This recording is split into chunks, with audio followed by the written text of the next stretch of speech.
The Napa-Sonoma Marshes wildlife area is roughly located north of Mare Island and west of the Napa River. Most of this area was part of the former Cargill salt evaporation ponds, and after a purchase from Cargill in 1994, they're now owned and operated by the California Department of Fish and Wildlife. The marsh is fed by Sonoma Creek, Tole Creek, and the Napa River. It's an area undergoing an extraordinary environmental resurgence. The Napa-Sonoma Marsh, roughly speaking, is bordered by Sears Point or Infineon Raceway on the west, Highway 37 from the south, 29 from the east, and then the city of Napa or Highway 12112 on the north. Karen Taylor is an environmental scientist with the California Department of Fish and Wildlife. The majority of the property that we own is closer to the Napa River, and that's because the majority of the Napa-Sonoma Marsh wildlife area was really purchased originally to purchase the old salt ponds that were used to harvest salt. Karen told me that the Napa-Sonoma Marshes wildlife area consists of about 14,000 acres. Over 9,000 acres have been or are being restored on the west side of the Napa River, and another 1,400 acres have also been restored over a number of years.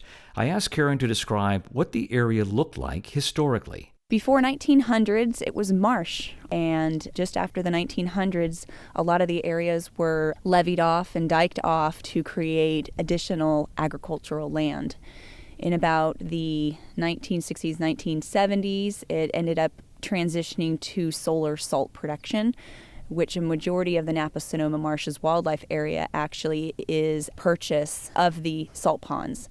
And so the restoration effort is basically restoring those salt ponds back to, as best we can, marshland. One of the restoration areas is referred to as the plant restoration site. Now, when you hear the word plant, you may be thinking it's a place where plants were grown, but in reality, it is the facility or plant where Cargill actually harvested the salt. The Napa Plant Site Restoration Project, which also is now transitioning to be called the Green Island Unit of the Napa-Sonoma Marshes Wildlife Area, does have a parking lot and a pit toilet bathroom, and there are several miles of trail along the eastern portion. So during waterfowl season and the winter, you can see quite a bit of waterfowl through there. Every time I go to the Napa plant site, I see something different. I've seen river otter actually in this brackish water. I've seen bald eagle, I've seen peregrine falcon, red-tailed hawks, I've seen the endangered California least tern, the threatened snowy plover, among many, many different waterfowl and shorebirds that we often see around the area.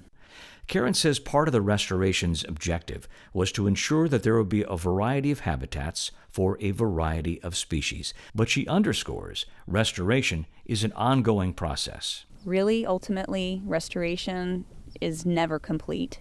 Even things that have not been restored are constantly evolving, and you add something like climate change and sea level rise, that again is putting another parameter, something else in there to the mix that is constantly changing the area. One of the concerns that a lot of us have in the marsh, working so close to the water where the water's rising, is ensuring that there is space in the upland areas for the marsh to what we call migrate, which is slowly move, and the habitat is there for the species over time. In an area populated by 8 million people, it is surprising, even to experts, to see so much open space so close to the bay. The Napa-Sonoma Marshes wildlife area has presented us with a unique opportunity to restore these lands back to wetland habitats.